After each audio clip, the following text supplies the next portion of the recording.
아직 결혼도 안 했는데 재산이 25억이래. 나 진짜 땡 잡았어. 그 순간 병원 계단에서 다리에 힘이 풀려 주저앉고 말았습니다. 사고로 중환자실에 누워 생사를 넘나들고 있는 제 시동생. 그리고 그 옆을 지키고 있을 줄 알았던 예비 신부의 진짜 얼굴은 바로 돈만을 보고 다가온 냉혹한 계산기였죠. 그녀는 울지 않았습니다. 그녀는 웃고 있었습니다. 안녕하세요, 여러분. 전지적 독자 시점입니다.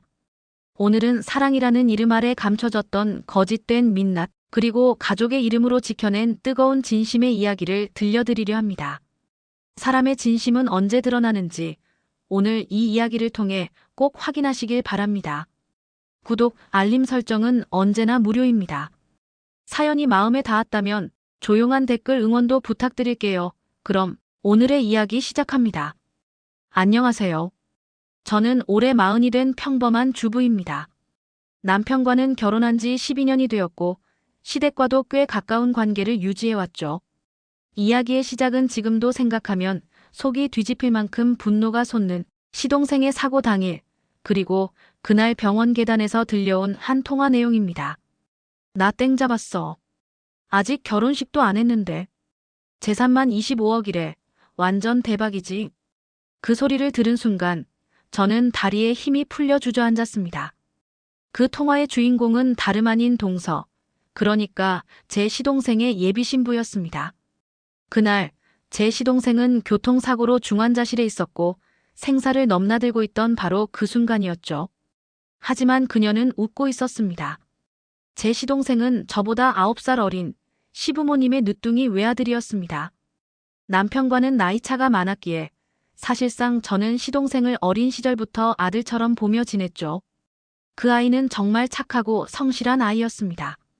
공부보다는 운동을 좋아했고 늘 씩씩하게 웃으며 인사하던 순수한 청년이었죠. 대학 졸업 후 회사를 다니며 성실하게 돈을 모았고 그 나이대답지 않게 효심도 깊어서 시부모님 집 대출을 먼저 갚아주기도 했어요. 30대 중반이 되어서야 연애를 시작했고 얼마 전엔 가족에게 여자친구를 소개하며 결혼하고 싶다고 말했습니다. 우리 가족은 다들 기뻐했어요. 드디어 그 아이도 인생을 함께할 사람을 만났구나 싶어서요. 하지만 우리는 그 여자를 너무 몰랐습니다. 시동생의 여자친구, 지금의 동서는 첫인상이 너무 좋았습니다. 단정한 외모에 예의도 바르고 말도 조리 있게 하는 타입이었죠. 시부모님은 만날 때마다 어머, 이 아가씨는 정말 마음에 든다며 칭찬하셨고 시동생도 행복해 보였습니다. 그렇게 결혼 준비는 빠르게 진행되었죠. 하지만 저는 어쩐지 그녀의 과한 친절함이 자꾸 마음에 걸렸습니다. 가족 단톡방에 쉴 새 없이 사진을 보내거나 시어머니께 어머님, 제가 예물은 이쪽 브랜드로 알아볼게요 라고 주도권을 잡는 모습들이 어딘가 부자연스러웠거든요. 하지만 그것만으로 의심할 순 없었죠. 어쩌면 단순히 잘 보이고 싶어하는 예비 며느리일 수도 있었으니까요. 결혼식을 한 달 앞둔 어느 날 시동생이 야근을 마치고 퇴근하던 길에 음주운전 차량에 들이받치는 사고를 당했습니다.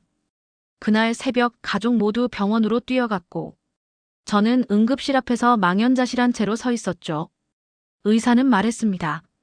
머리 쪽 손상이 심해서 깨어나더라도 의식이 온전할지는 확신 못합니다.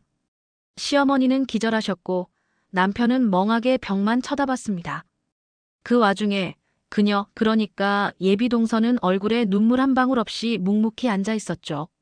누가 보면 너무 침착하다고 생각할지도 모르겠지만 저는 이상하게 불안했습니다. 그리고 정말 그 불안은 현실이 되었습니다. 사고가 난 이틀째 되는 날이었습니다. 새벽까지 병원에 있다가 잠시 공기 좀 쐬려고 병원 뒤편 계단에 앉아 있었죠. 그때였습니다. 계단 아래에서 누군가의 통화 소리가 들렸어요. 낮고 빠르면서도 기이하게 들뜬 목소리였습니다. 응, 나 땡 잡았어. 진짜. 아직 식도 안 올렸는데. 재산만 25억이래. 걔 이름으로만 된 게 17억이라니까. 부모님 집도 걔가 사준 거라며. 어차피 깨어나도 반쪽이라잖아. 저는 말 그대로 피가 거꾸로 솟는 기분이었습니다. 그 목소리는 분명 예비 동서, 그 여자였습니다. 시동생은 부모님께 효도한다고 집을 사들이고 자기 명의로 된 전세 아파트도 있었고 직장 생활을 하며 10여 년 가까이 꾸준히 저축을 해온 사람이었습니다. 대출이 거의 없었기에 실질적인 순자산은 25억 이상. 그걸 저는 처음 알았습니다. 시동생은 늘 검소하고 조용한 삶을 살아왔기에 그토록 큰 금액을 모았다는 게 믿기지 않았지만 그만큼 신중하고 계획적인 아이였던 거죠. 그리고 그 돈을 노리고 다가온 사람이 있었다는 사실이 정말 치가 떨렸습니다. 며칠 후 시동생의 휴대폰을 정리하던 중 저는 메신저 백업에서 충격적인 대화를 발견했습니다. 그녀는 친구들과의 단체 채팅방에서 얘랑 결혼하면 인생 풀릴 듯. 결혼 전에 혼인신고부터 하자고 하면 어쩌지? 괜찮아. 혼수도 내가 다 안 할 거고 어른들 앞에선 우는 척 잘하잖아. 라는 식의 대화를 서슴없이 나누고 있었습니다. 모든 걸 확인한 뒤 저는 남편과 함께 시부모님께 말씀드렸고 그녀는 결혼식 2주 전 조용히 사라졌습니다. 하지만 그녀는 끝까지 자신의 잘못을 인정하지 않았습니다. 사람이 돈 보고 결혼할 수도 있는 거죠. 그게 죄인가요? 그 말 한마디에 모두 할 말을 잃었습니다. 그녀가 사라진 후 가족들은 정신적으로 완전히 무너졌습니다. 시동생은 여전히 중환자실에 있었고 시부모님은 죄책감과 분노, 혼란 속에서 하루하루를 버티고 있었죠. 다행히도 사고 후 3주째 되는 날 의사 선생님이 조심스럽게 말씀하셨습니다. 아직 확답은 못 드리지만 자극에 대한 반응이 느껴집니다. 희망을 가져보셔도 좋습니다. 그날 밤 시동생은 손가락을 아주 미세하게 움직였습니다. 그리고 그로부터 2달 후 시동생은 드디어 눈을 떴습니다. 의식은 흐렸지만 어머니의 얼굴을 보고 눈물을 흘렸고 의사도 놀랄 만큼 빠르게 재활 의지를 보였습니다.